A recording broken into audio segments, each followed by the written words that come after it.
একের পর এক দুঃসংবাদ পেয়েই যাচ্ছে ভারত।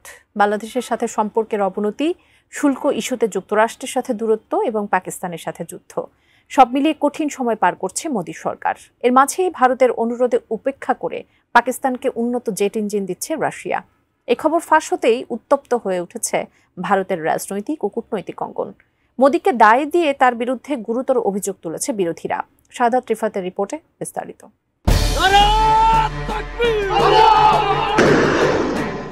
পাকিস্তানের সাথে ভারতের যুদ্ধ বন্ধ হলেও দুই দেশের মধ্যে উত্তেজনার রেশ এখনো কাটেনি। নিয়মিত চলছে হুমকি পাল্টা হুমকির ঘটনা। সবশেষ ভারতের সেনাপ্রধান পাকিস্তানকে মানচিত্র থেকে মুছে ফেলারও ঘোষণা দিয়েছেন।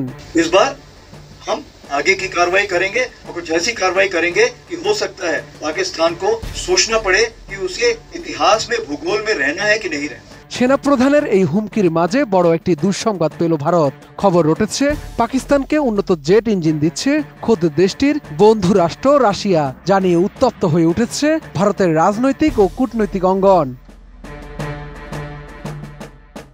দেশটির প্রধান বিরোধী দল কংগ্রেস দাবি করছে তাদের দীর্ঘদিনের মিত্র রাশিয়া নয়াদিল্লির অনুরোধ উপেক্ষা করে চীনে তৈরি F-17 যুদ্ধ বিমানের জন্য আধুনিক ইঞ্জিন সরবরাহ করতে যাচ্ছে পাকিস্তানকে।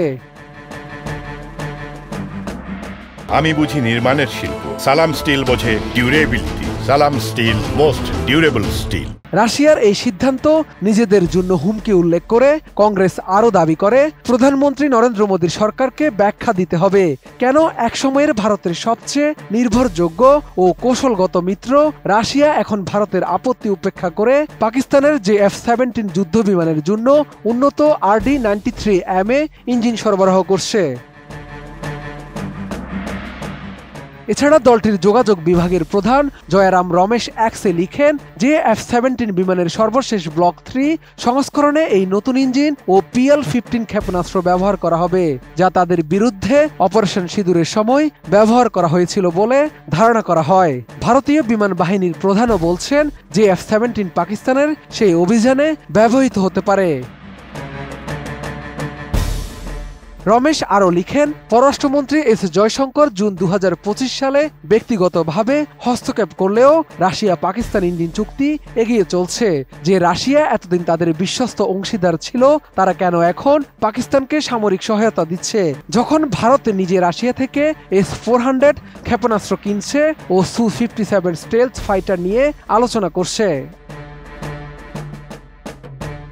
কংগ্রেস আরও দাবি করছে মোদী সরকার পাকিস্তানকে আন্তর্জাতিকভাবে বিচ্ছিন্ন করতে ব্যর্থ হয়েছে, কারণ পাকিস্তানের সেনাপ্রধান ফিল্ড মার্শাল আসিম মুনির এখন ডোনাল্ড ট্রাম্পের কাছ থেকে উষ্ণ আতিথ্য ও পুতিনের কাছ থেকে অস্ত্র পাচ্ছেন, আবার চীনের পূর্ণ সমর্থনও পাচ্ছেন। এদিকে কংগ্রেস এই দাবি তোলার পরপরই বিজেপি নেতা অমিত মালবিয়া একই তথ্যযুদ্ধের অংশ বলে উড়িয়ে দিয়েছেন। তিনি বলেন, এই ধরনের অভিযোগের পক্ষে কোনো সরকারি সূত্র বা বিশ্বাসযোগ্য প্রমাণ নেই। রাশিয়াও কংগ্রেসের দাবি নাকচ করে জানায় পাকিস্তানের F-17 বিমানের জন্য ইঞ্জিন সরবরাহের খবর ভিত্তিহীন, বিভ্রান্তিকর ও উদ্দেশ্যমূলক।